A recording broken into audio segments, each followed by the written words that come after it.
Hi everyone, welcome back to my show, Minding Your Mind.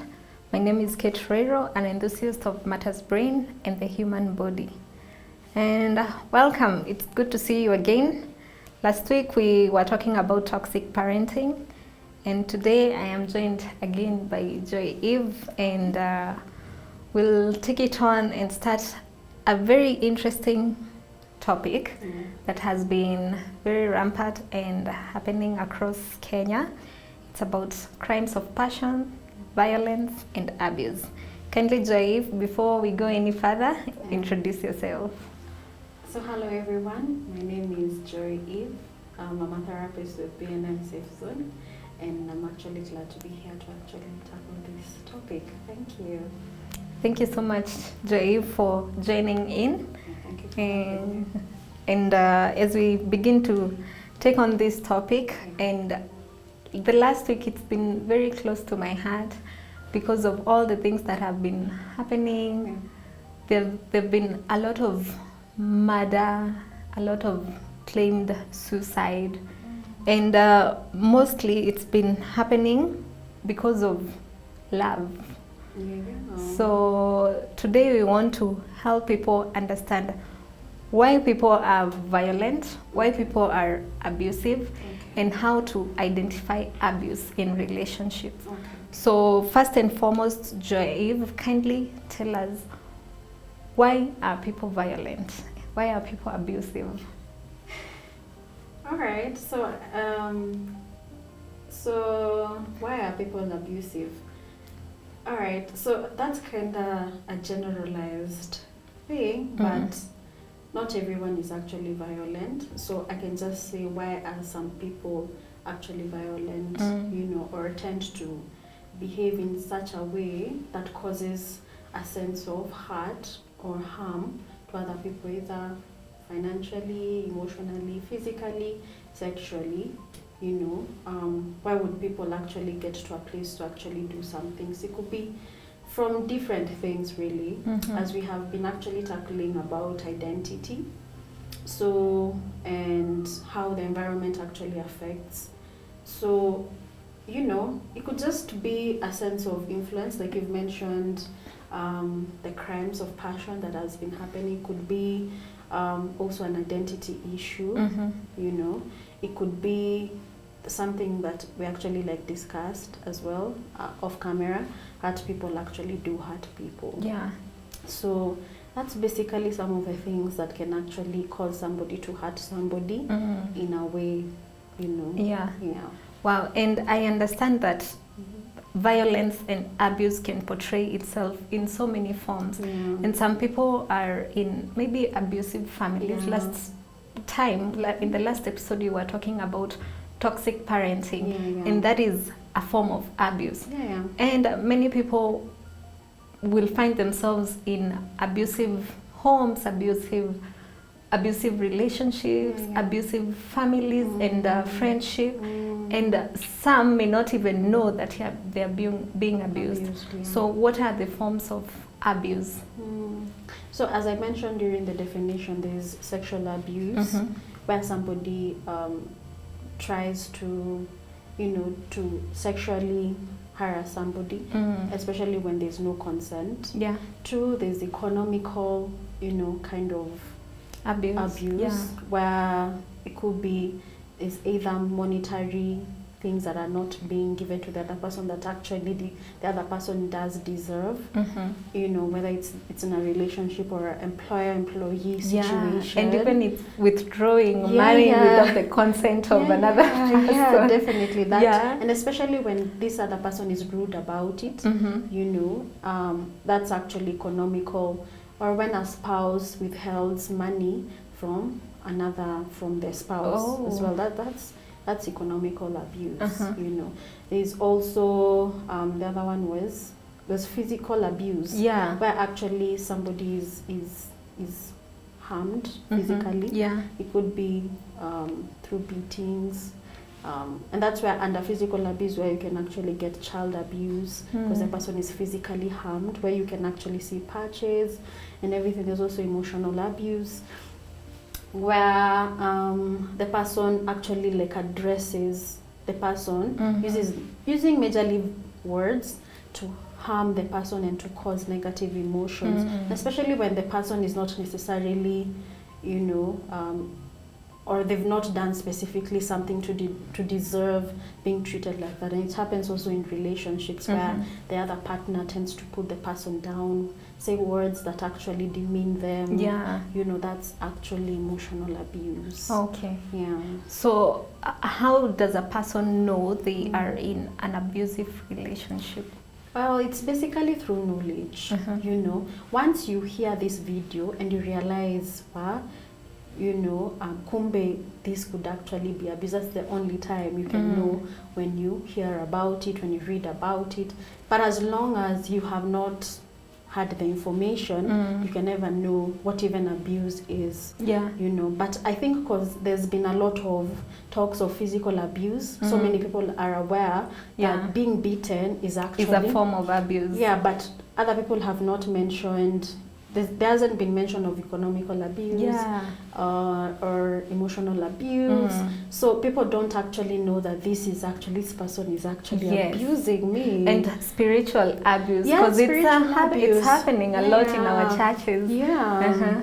So spiritual abuse is where, you know, so maybe the leader of a group of people tends to use force to either distort money or even like force values. Yeah. You know, and you know, other than being a place of encouragement, it becomes a place of torture and exploitation. And also, like, by the time a person lives there, they have weird kinds of beliefs that actually affects their life outside. You know, other than it being a thing of lifting, becomes a thing of, you know, pulling them down. Or they just move, like maybe they were at a particular level, but because of a particular group, they go down economically, emotionally. And you know, there's actually, you know, use of spiritual abuse, you know, in the name of God. How can a person identify an abuser? Because I can imagine they have some distinct characteristics. How can you identify an abuser? So I think first of all is getting the information. I think that's number one factor. Like, for example, if they get this video and they hear how, you know, the different forms, they're able to know where I have been abused. So when you see the patterns from the knowledge, then you know where the place it's coming from, the channel, that person behind the thing, that is the abuser. You know, the person can be oblivious of it, or, you know, or actually be intending to actually abuse you. You know. Wow. So I want you to tell us the specific characteristics of an abuser. You know, like the way you can tell maybe a manipulator, maybe people who don't want you to go out dressed in a certain way, like those characteristics. How can you identify and tell, hey, this person is a potential abuser? For example, maybe I can use a movie. So, for example, if a partner tends to put the wife down, you know, and starts telling them that you are not worth it. I don't even know why I married you. You know, there are so many people out there. You know, why do you even need to do things? Why do you need to even work? You know, and then most of the times, a place where there is such kind of emotional abuse, there's always sometimes physical abuse. So the person just starts beating them. It's sad, but that is a form of anything that comes from the other person, and it's mostly negative, and it's consistent. You know, it's consistent. Then that's actually. And also, I saw that neglect and a person intentionally withholding basic needs to twist your arm is a form of abuse. It is. Or keeping, like, silent treatment. Even silent treatment is a form of abuse. Well, it does depend. It depends.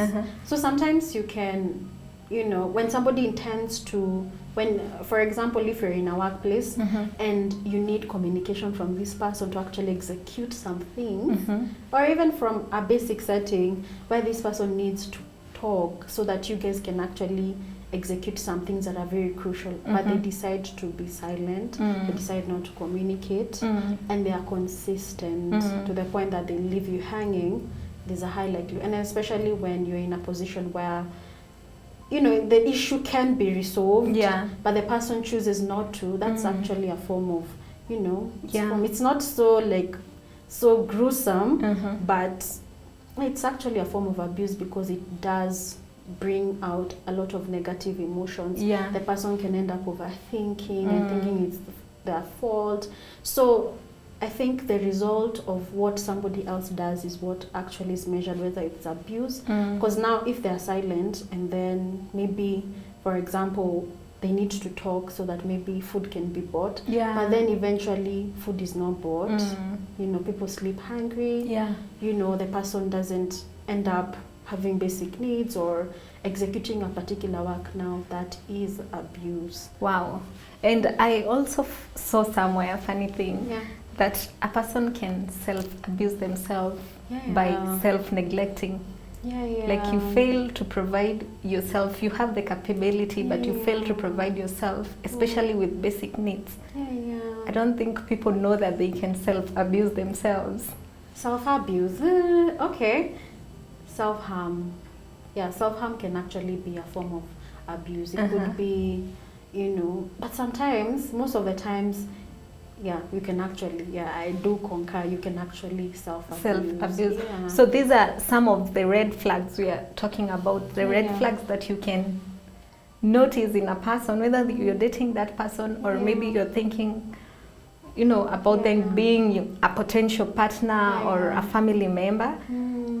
Some of the red flags that you can see. So kindly tell us also, what are some of the patterns of abuse? If you're already in an abusive relationship, what are some of the patterns, the cycle of abuse? All right, so one of the things that happen in relationship, and I think is a factor to help you actually know these things, is that you need to identify that when you're in a relationship, you're both adults.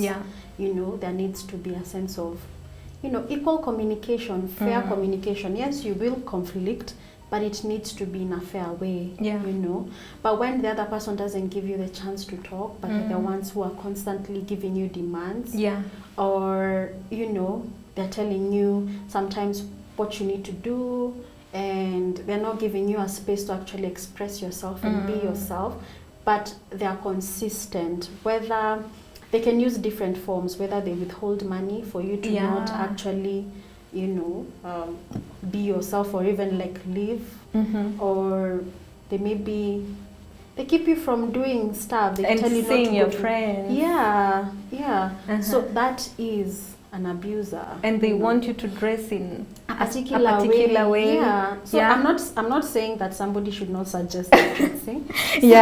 So somebody telling me no, but sometimes when they enforce it and then they even like body shame you, you know, and they start making you lose a sense of self-esteem. You know, as much as you're with a person, you're supposed to be lifting them up, not bringing them down.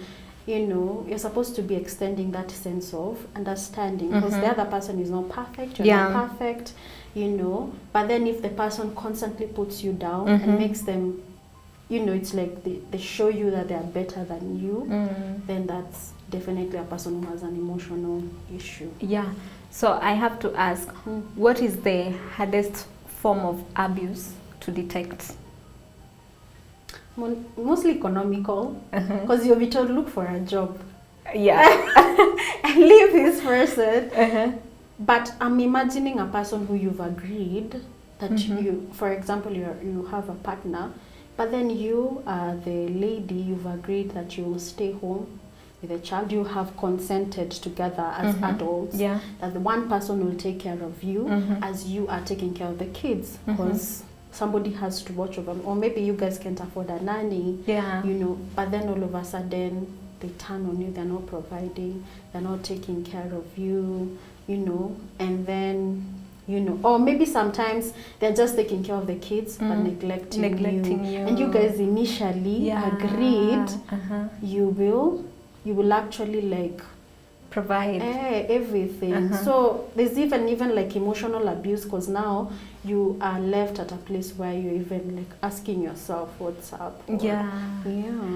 And you find that with emotional abuse, it's not like physical abuse. You know, physical abuse, you can turn to a person, you know, with evidence that you've been abused. But with physical abuse, how do you go through emotional abuse? How can you prove emotional abuse? Yeah, so emotional abuse has effects, depression, you know, low self-worth, the suicidal tendencies. So when you tend to realize that somebody is constantly thinking of suicide, they are constantly not willing to achieve things, or maybe like in the workplace they are down, they are no longer performing at work.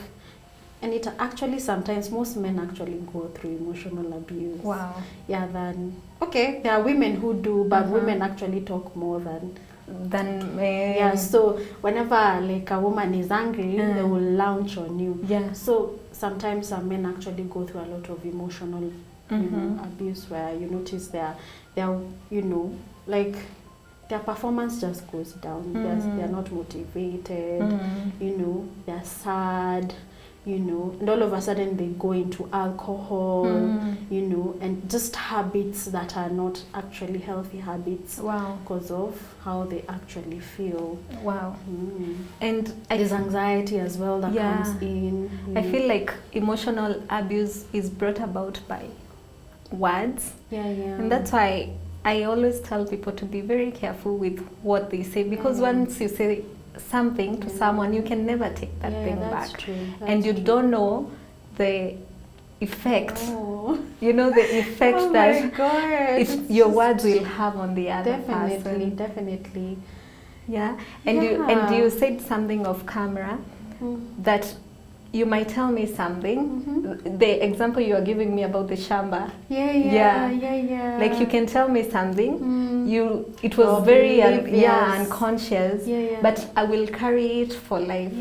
Because it's even said that when a snake bites you, you don't actually die from the bite. You die from the venom that continues to run through you. And that, I feel like emotional abuse is those hurtful words that were said to you, and you continue carrying them. Yeah, definitely. I mean, you know, when somebody actually like, you know, tells you something, it actually even shakes who you think you are.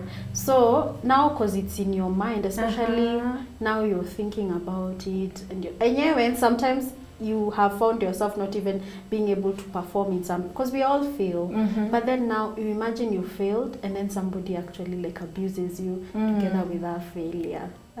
Oh, that's brutal. So everything, actually everything feels like it's all connected. And then that somebody now starts going down if they do not have a strong identity that they've built that's firm, and especially built from a place of being kind to yourself, being generous to yourself, being gracious to yourself, knowing that sometimes I can fail, sometimes I can, but that doesn't make me this particular person. This is not who I am.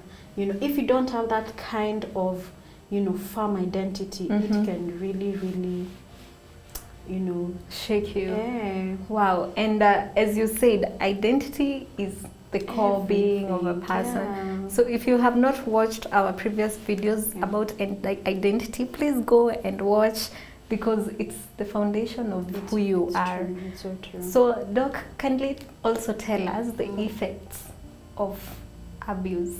All right, so what are the effects? There's emotional effects, there are physical effects, what else? There are monetary effects. So maybe we can start with emotional effects. So anybody who has gone through abuse will definitely go through a sense of anxiety. They'll have, you know, episodes of depression. You know, they'll have suicidal thoughts or ideas. You know, what else emotionally? They can have low self-esteem. They have low self-worth. You know, and you know, majorly around that area. So and some form of mental illness. yeah, actually it can affect. So what happens, mental illness don't just come, they're majorly triggered from, you know, continuous, when you have depression for so long, Yeah. it can manifest now mental disorders. So umekuwa na depression for so long, and you're constantly pushing it back other than actually addressing it, or you know, and you are constantly thinking of the negative. That's where now the mental disorders come in, and you're starting to act weird, and you actually need, you know, mental help assistance. Wow. Yeah. The other forms, the effects. Yeah, so the other one, physical, of course. Now, if you've gone through somebody beating you up, of course you'll have scars. The people who have, like, you find somebody who has a black eye, you know. Some people even go through, some physical abuse causes even death, because somebody can actually go to a place, you've been hurt so bad that you can't make it. You know, some people have body, or you know, like the body does not function. Internal bleeding. Internal bleeding.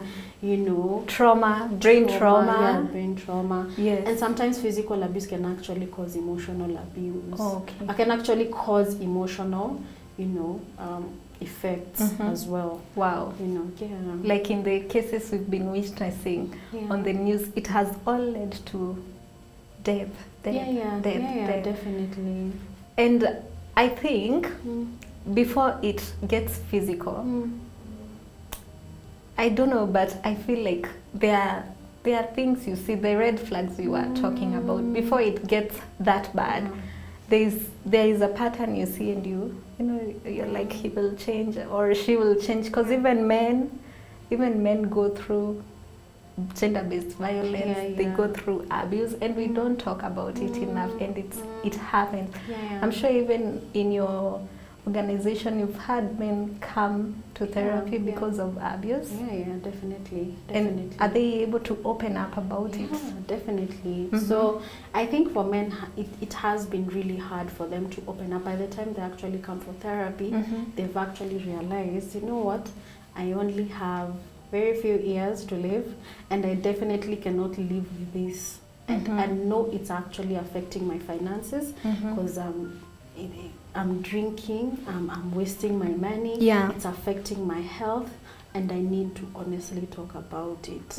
It's hard, but I need to talk about it. Wow. You know, And if someone is already going through abuse or violence, before it gets worse, how can that person overcome it? I think first of all, no, it is not right. I think having that validation, it really, really helps for somebody to actually take the courage. Because what happens with somebody who stays in a place of abuse is because you're constantly fearing. You're fearing of the future. You're fearing, if I leave this person, maybe I'll not meet another person. There's a lot of fear. It's fear that actually makes people stay in abusive relationship. And it's very important for somebody to, it is wrong. And also that aspect of identity, where you need to know you're worth it. You have value, you have worth, and you know what, you have such a beautiful future. Life is beautiful, you know, and you don't have to live life in a place where you're constantly being put down, you know. Wow. And I think, you know, I've had people say, I've interacted with people in relationships, and some of them are so broken, but they can't leave this guy because they're like, sasa niende nikaanze kuuliza mtu ati what's your favorite color all over again. You know, they don't want to leave this person because they don't want to put in the work of kujuana na mtu mwingine from fresh. So they choose to stay in abusive relationships. I think one of the most important things that people need to, it's like parenting. If somebody actually has a good parent, the parent will tell you, listen, there are good people out here. You do not need to honestly experience all this. There's a relationship you can be in where all these issues you're going through are non-existent. You are going through issues that are normal, you guys can resolve, but you don't have to experience somebody treating you like this. You don't have to live the rest of your life like this. You're worth it, you have value, and you are precious. And if this person cannot see how precious you are, then it's not worth it. There's a person you can meet out there who okay, they may not be perfect, but they can treat you with value, and it doesn't need to take all that long. It can actually be something healthy, that it will be worth it, and you will be mentally safe, you will be monetarily safe, and all these things will just be better. And also having friends around you, because sometimes you find a person is so weak that they need strong people around them, people who will call wrong. You'll find that some friends, they want you to stay with this guy because they benefit from your relationship, maybe monetary wise, ama wanapelekwa out, some petty things. So I think also you need friends that can really support you and call out wrong is wrong. That's so true. That's so true. I think it's so important that, what friends do, especially good friends, is that they call out the right identity out of you, so that you come back to sanity. Because sometimes when you are very intoxicated in abuse, you're put down, it becomes really hard to make proper decisions. So when you're surrounded with people who have like sound, they can see things that you're not seeing, it helps you come back to yourself. Because sometimes you can realize that people who are being abused are not even themselves, because you're put down, you're labeled, you're even confused, you're in fear, but somebody who is outside can tell you, things are not like that, you don't need to think like that, you're valuable, and you don't need to die there, we love you, and we don't want to lose you. And Doc, speaking of friends and parents, giving the right advice, how can they tell that a person is in an abusive relationship? Most of the times people speak out, but men don't speak out most of the times. But now, if somebody is your friend, most of the times you will interact, and you will notice if the person is withdrawing, all of a sudden, there's just some things all of a sudden, maybe you can see physically they're not okay, maybe they're being neglected, sometimes they don't want to interact with you, and you just notice this person has started to change. They're more fearful, they're not willing to actually grow, because when you're with a person, you're not supposed to be going down, it's supposed to be propelling you to become a better person. If you have issues, when you're with another person, they help you, like you guys help one another to actually become better. But then all of a sudden you realize this person is actually growing, they're going lower, then you realize this. You may not necessarily be directly, but then there's actually a problem, and there's abuse in that aspect. And apart from adult abuse, I believe another common form of abuse is child abuse. How can you tell? Because most children, they fear speaking out, and they don't even know what abuse is. They don't know when they are being abused. How can you tell a child is being abused, either at home or at school? So it's pretty much the same categories. It could be emotional, physical, or mostly physical and emotional. The way they respond. Either they come to school, they have wounds on their body. A parent shouldn't beat a child to the point that they are wounded, or maybe sexually. Maybe they've been sexually abused. Maybe you can notice the child is acting in a way towards maybe either female or male, or maybe they start bullying people at school. Oh, even bullying is actually either through influence or abuse. If you see a child is actually bullying other children, is either they're being bullied at home. So what happens is that they come and they bully now the other children. Yeah, because that's the only thing they know. Like for example, last episode we had Annalise, and she mentioned that the brother was not being treated well by the father. Yeah. So it's like the brother was being bullied. Yeah. So all the bullying, all the stress was passed on to Annalise. Yeah. So she used to receive the bullying. Yeah. So if you didn't know that the father was doing that to him, you wouldn't know where the bullying. You would think like this child is a horrible person. Yeah. But then it's not that they are horrible. They are being treated the same way, and so they're like, let me, because somebody is trying to put me down. Let me put somebody down so that I can feel I'm in control or I'm in charge. And also overdosing children with medication is a form of abuse. Yeah, right? it's a form of medicinal abuse. Yeah, or medical abuse. Yeah, but yeah, it's a form of abuse, because abuse doesn't have to be somebody beating you, knowing or not knowing, giving the child wrong medication other than taking them to a doctor. It's actually a form of abuse, because it actually risks their life. Yeah. You know, yeah, it's definitely a form of abuse. Wow. When people are in abusive relationships, they fear speaking out. Okay, girl. Why do people fear to admit to abuse? Yeah, because maybe you want to portray a particular picture, you know, or you feel like this relationship is what gives you value, you know, and you don't necessarily feel like you have an inner value of yourself. So you feel like your value comes from this relationship, and this relationship is what gives me respect from other people. So you want to constantly put in that picture, but you unaumia. So you know, you're struggling, you're not happy, you're miserable, you know, but you still want to portray, oh, I'm still in a relationship, you know, I'm not single, you know, I have this person, I cannot be ridiculed, you know, misiko single corner, you know. Or maybe also they're being threatened. Yeah, okay, threatened if you leave. Yeah, if you report, I will kill you. If you tell anyone. There could actually be forms of fear that is being inflicted in the other person to actually not mention that they are going through a particular issue. Wow. So as we wind up, today we won't take very long because we're just forming a foundation, because we're going to dwell on this for a while. What are the general signs of abuse? All right, so how do you actually know that somebody is being abused?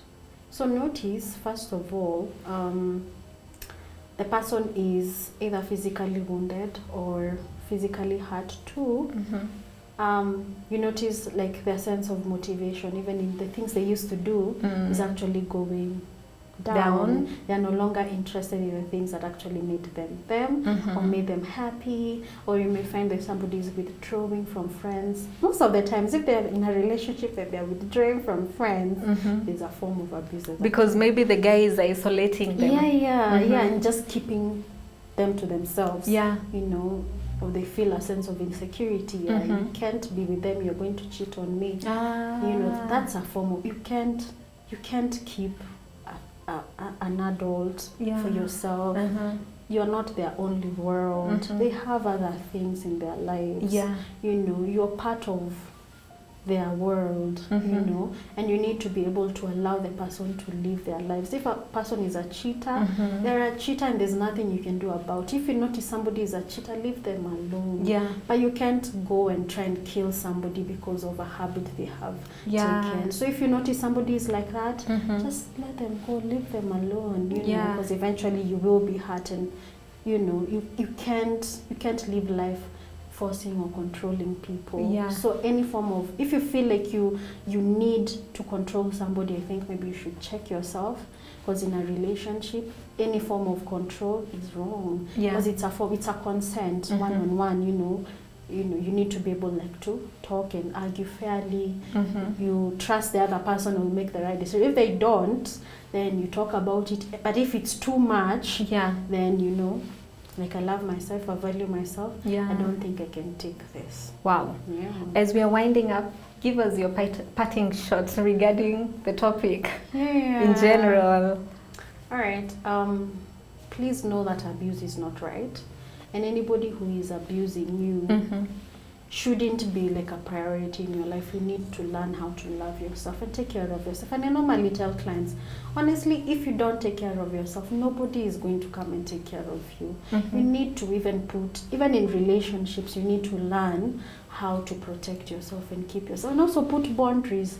You know, it's what actually builds a relationship. When two consenting adults know, you know, I'm an individual and these are my boundaries. Yeah. We can compromise when it's necessary, Mm-hmm. but there's a way I don't allow this. You know, Mm-hmm. but if somebody keeps on putting those boundaries away, pulling you down, Yeah. then, you know, you need to know that you need to take care of yourself. Even Wow. in a relationship, take care of yourself. Take care of your emotions. Yeah. Take care of your identity. Don't let somebody define who you are. If somebody is defining you different other than embracing you Mm-hmm. and loving you, then... Wow. Yeah. Wow, thank you so much, Doc. Yeah. That was very informative, it was very educative, Yeah. and an eye-opener. Yeah. So if any one of you out there is going through abuse, we are here to help, right, Yeah, Doc? definitely. Other than just talking, we are here to help. We have self-help groups. Mm. You can join the self-help group on Facebook, Mhm. and we will organize for a day or two that you can meet with our therapist. If you are experiencing any form of abuse, if you're in a violent relationship or in an abusive family, we are here to help. We have therapists who are ready to walk with you through that journey. Thank you so much for watching. Continue subscribing and sharing this content. I'm sure it will help a lot of people out there. Yeah. Thank you so much for joining. Bye.